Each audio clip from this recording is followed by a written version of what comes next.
Today, Rose West is serving life imprisonment at Low Newton Prison in Durham. Welcome to WatchMojoUK. And today we're exploring the cases of 10 British serial killers who are still alive. The smile's gone, and she's in handcuffs a few minutes later. Unlike many other countries around the world, the United Kingdom does not have the death penalty. Therefore, many people who are responsible for multiple deaths over a period of time will not see their own lives as forfeit by the state as punishment. However, we do operate a full life prison sentence, which means those who are convicted may never see freedom before their natural lives end. As with similar topics, please be aware that there are elements of this list that can be triggering.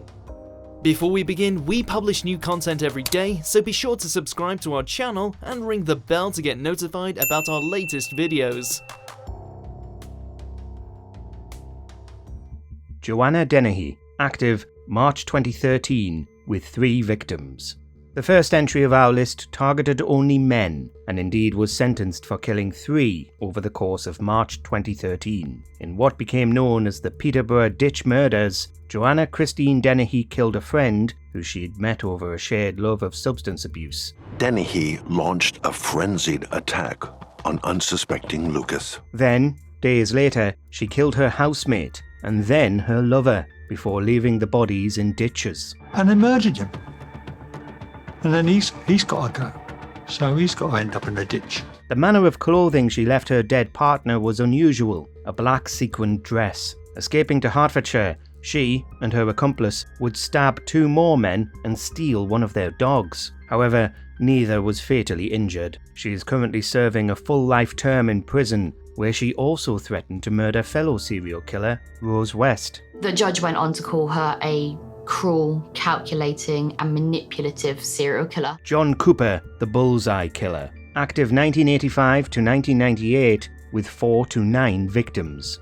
Despite what you may first think, the Bullseye Killer is not named after a modus operandi. Instead, John Cooper got his moniker from the TV show Bullseye, in which he filmed an appearance as a contestant on in May 1989, and would later help his 2011 conviction. No one could know that this charming Welshman was a double murderer. 4 years previously, Cooper had already murdered 2 elderly siblings during a home invasion robbery and set their house alight to cover his tracks. 1 month after filming Bullseye, Cooper struck again, this time a married couple, robbing and then killing them with a sawn-off shotgun. 51-year-old Peter Dixon and his 52-year-old wife Gwenda were found shot dead in what police describe as an horrific double murder. The media named Pembrokeshire murders may not even be limited to 4 victims, as Cooper has also been investigated for multiple more unsolved murders. However, he will die in prison regardless, under a full life sentence. The skillful combination of forensic investigation and interrogation meant that the cold case which had haunted a community could be closed. Steve Wright, active 30th of October to 9th of December 2006. 5 known victims, possibly more. His reign of terror may seem to be short, but these are just the victims that Steve Wright was found guilty of killing. There is a suggestion that he has murdered twice as many over the years previous to the end of 2006. Wright's victims were all women, and the manhunt would give him a new name, the Suffolk Strangler. It just took the whole community, I think it took the world by surprise. But since his incarceration, similarities appeared in a series of murders that predated his Ipswich crimes. 5 women from East Anglia were also being treated as potential victims, as well as a victim in Middlesbrough. Although advances in DNA evidence have eliminated him from only 2 further investigations, it's believed Wright may have killed as early as 1989. We're looking at Steve Wright's lifetime timeline to look at his particular movements. Patrick McKay, also known as David Groves, active February 1974 to March 1975 with 3 to 11 victims.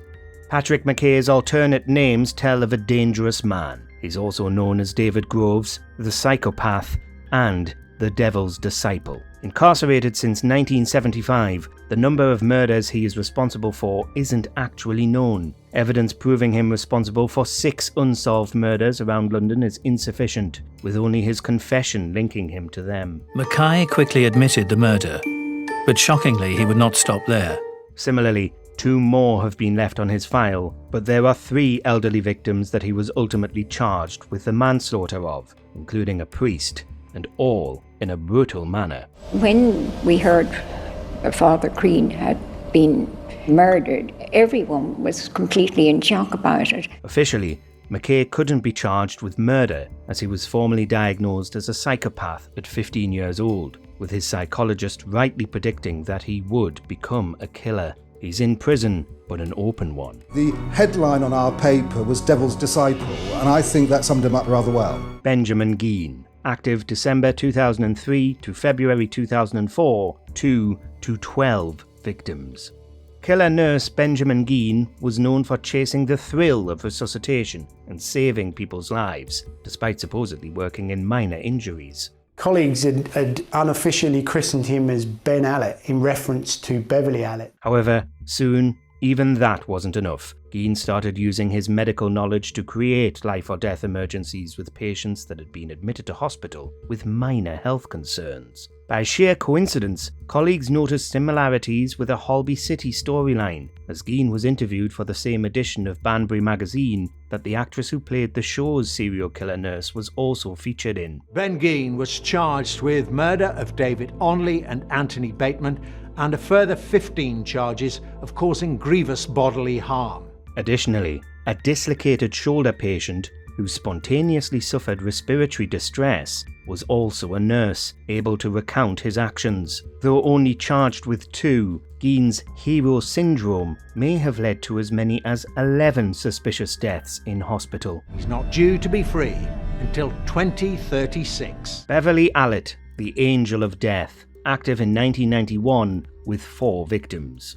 Another killer nurse, Beverly Allet was so notorious that even the last entry was mockingly named Ben Allet after her. The original so-called Angel of Death was responsible for the murder of 4 infants in 1991. A chilling pattern had emerged from the collapse of 13 children, 4 of whom had died. Allet would administer drugs and treatment that could pass off as natural causes in the case of post-mortem inquiries. However, her motives are equally ambiguous. A suggestion of Munchausen syndrome by proxy has been raised, whereby she would essentially project made-up symptoms of illness onto others in order to draw attention to herself. This is when an individual creates false symptoms in somebody else, usually somebody that they're in charge of. Though she claimed the lives of 4 babies, she was sentenced for attempted murder of 7 more and has been imprisoned since 1993. Even after sentence, when she was seen at Rampton Hospital, not once has she ever expressed any remorse for what she's done. Kenneth Erskine, active 9th of April to 28th of July 1986, 7 to 11 victims, all senior citizens.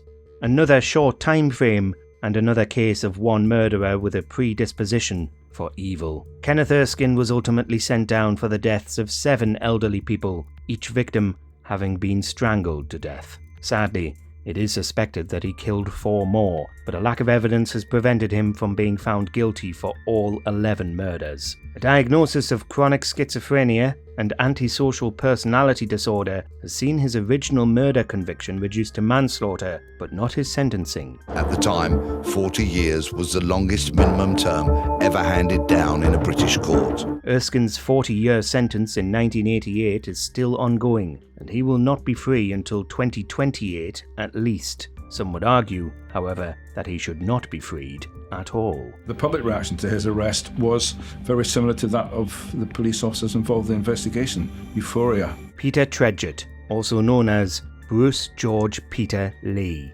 active 1973 to 1979 with 12 victims. Was Peter Tredgett a deranged fantasist? 14 deaths that the serial arsonist claimed responsibility for have since been ruled out, but he is certain to have started the fire that killed 3 members of one family in 1979. I mean, I've never forgot my brothers. They didn't deserve to die. An apparent act of revenge for an alleged relationship with an underage male victim, Tredgett was arrested for starting the fatal house fire. 6 months after Sega's early morning call, Ron arrested Lee for the murder of the Hasty Boys. In custody, he admitted to starting 10 other fires, leading to a culmination of 26 deaths. Whilst in prison, 11 deaths were ruled as a result of a separate accident, and he was acquitted of 3 more. Since the late 1980s, Trit has changed his tune, now stating that he wasn't behind any arson, but remains in prison for 12 killings. I mean, he's destroyed my family. Absolutely destroyed it. Rosemary West, active June 1971 to around June 1987, with 10 confirmed victims, but possibly more. And it would appear inconceivable that she wouldn't have had knowledge of this. There are 2 dark chapters in the UK's history where the law applied equal weight to homicidal spouses, regardless of who committed the fatal deed. After the infamous Moors murderers was Fred and Rose West, together responsible for the murder of at least 9 young women. Fred and Rose West are one of the most notorious couples in British history. Rose West is believed to have one more murder to her name, her stepdaughter, Charmaine. But rather than recoil at the loss of his daughter at the hands of his wife, Fred would join Rose in killing the child's mother too. For years they went under the radar, but a 1994 search of their home found a myriad of human remains. Fred West was found dead in his cell whilst awaiting trial, whereas Rose received a full life sentence. Sentencing her, the judge, Mr. Justice Mantell, recommended that Rose West should never be released. Lucy Letby, active 2015 to 16, 7 victims and 8 attempted. In June 2015, Letby was a neonatal nurse at the Countess of Chester Hospital when 4 infants died under her care. At the time, her presence was considered to be a mere coincidence, but Letby would be there at 2 more deaths in the months that followed, and suspicions grew. Her victims were the very definition of defenceless. Despite concerns by the lead neonatal physician, Letby was reassigned to day shift, where the neonatal mortality rate increased again. In total, it is believed she was responsible for over 30 incidents, with 15 proven and 7 being fatal. Today she appeared before a judge charged with the murders of 8 babies. The trial and conviction caused huge outrage within the UK, with many questioning why the early suspicions of the lead neonatalist weren't taken seriously enough, and how many lives could have been saved if they had been.